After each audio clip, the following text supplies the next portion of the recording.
பரபரப்புக்கு கொஞ்சமும் பஞ்சமில்லாத இந்த அவசர உலகில் மனிதர்கள் தங்களது உடல் நலத்தை பேணி காப்பது மிகவும் அவசியமாகிறது. ஆனால் ஓடிக்கொண்டே இருக்கும் இந்த வாழ்க்கை முறையில் சரியான நேரத்தில் உணவு எடுத்துக்கொள்ளாமை, வைட்டமின் குறைபாடுள்ள உணவு வகைகள் போன்ற பல காரணங்களால் அனீமியா எனப்படும் இரத்த சோகை நோய் ஏற்படுகிறது. இது குறித்து விளக்கும் ஒரு செய்தி தொகுப்பை இப்போது பார்க்கலாம்.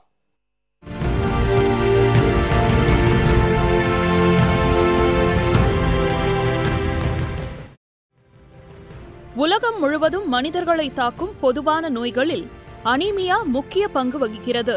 அண்மை காலமாக சிறியவர்கள் முதல் பெரியவர்கள் வரை வயது வித்தியாசமின்றி பலரும் இந்நோய்க்கு ஆளாகி வருவதாக கூறுகிறார்கள் மருத்துவர்கள்.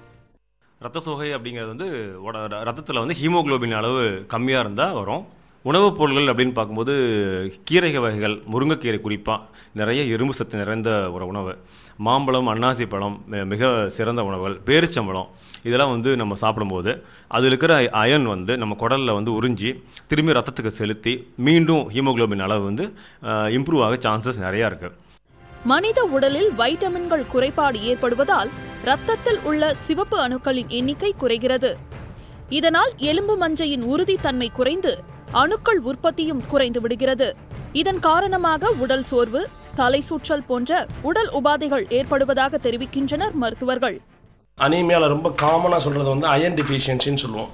இது சரியான ஊட்டச்சத்து மிக்க உணவுகளை சாப்பிடாதனாலையும், கண்ட இடத்துல சுகாதாரம் இல்லாத உணவுகளை சாப்பிட்றதுனாலையும், வயிற்றில் பூச்சிகள் வர்றதுனால, அயன் அப்சர்ப்ஷன் ஆகாமல் அப்படியே போகிறதுனால குழந்தைங்களுக்கு இரத்த சோகை ஏற்படுது.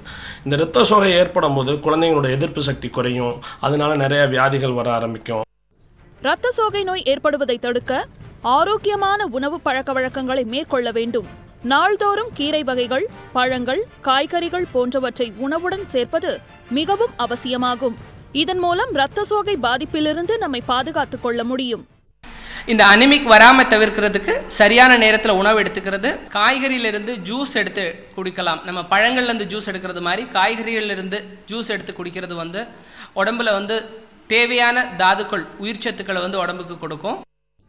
உணவே மருந்து, மருந்தே உணவு என்ற பழமொழிக்கேற்ப சத்தான உணவு வகைகளையும் சுத்தமான குடிநீரையும் உட்கொள்ள வேண்டும். எவ்வளவுதான் வேலை பளுவானாலும் சாப்பிடுவதற்கு உரிய நேரத்தை ஒதுக்கி உடலுக்கு தேவைப்படும் அளவுக்கு உண்டு வந்தால் இரத்த சோகை போன்ற நோய்களில் இருந்து நம்மை நாமே பாதுகாத்துக் கொள்வதுடன் ஆரோக்கியமான வாழ்வையும் பெற முடியும் என்பது நிச்சயம். ஜெயா செய்திகளுக்காக மாலதி.